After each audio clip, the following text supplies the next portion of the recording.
Governo sehalo uluk recrutamento ba juiz sira molokare Tribunal Supremo ter plano na BIH. Desde hetang independência to ohin lorong, Timor-Leste sedang estabelece Tribunal Supremo hodi hareba necessidade parte judiciário niang. Tambane público husu governo atu hari Tribunal Supremo ida nune bele tau matamba caso hirak nebe durante ne pendente hela ia tribunal. Hatamba preocupação ne Ministro da Justiça Sérgio Ornai afirma governo se halo uluk recrutamento ba juiz sira molokare Tribunal Supremo tamba número juiz e tribunal dadang ne la daug suficiente. Rita vele pobiba mbaya governo atu halo linia programa sira lili o isama katu vele halo nomeação mbaya o estabelece Tribunal Supremo relativamente a tribunal demanda nebe mais de Constituição da República no modo espírito lei na raça. Depois de estar kata Glos Juni itaninia tribunal recurso nebe neste momento ia de juiz tabela tete kata la Liuna em Lima nebe neste momento ia tribunal recurso.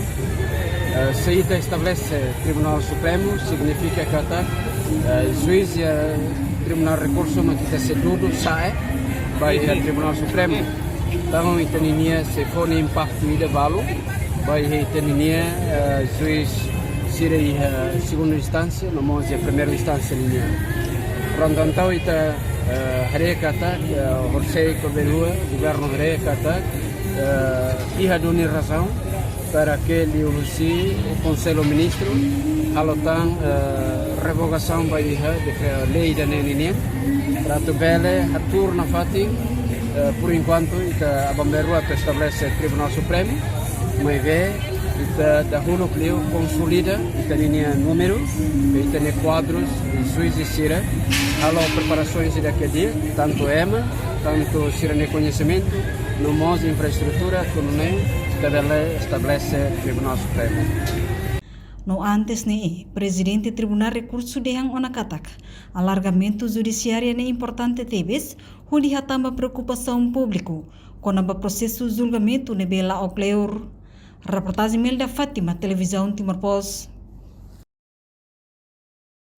Janela informação ba emogoto atau tem informação atual dia kliu kita haluha hane botão subscribe like halo comentário no fahe tutang ba media sosial hoto.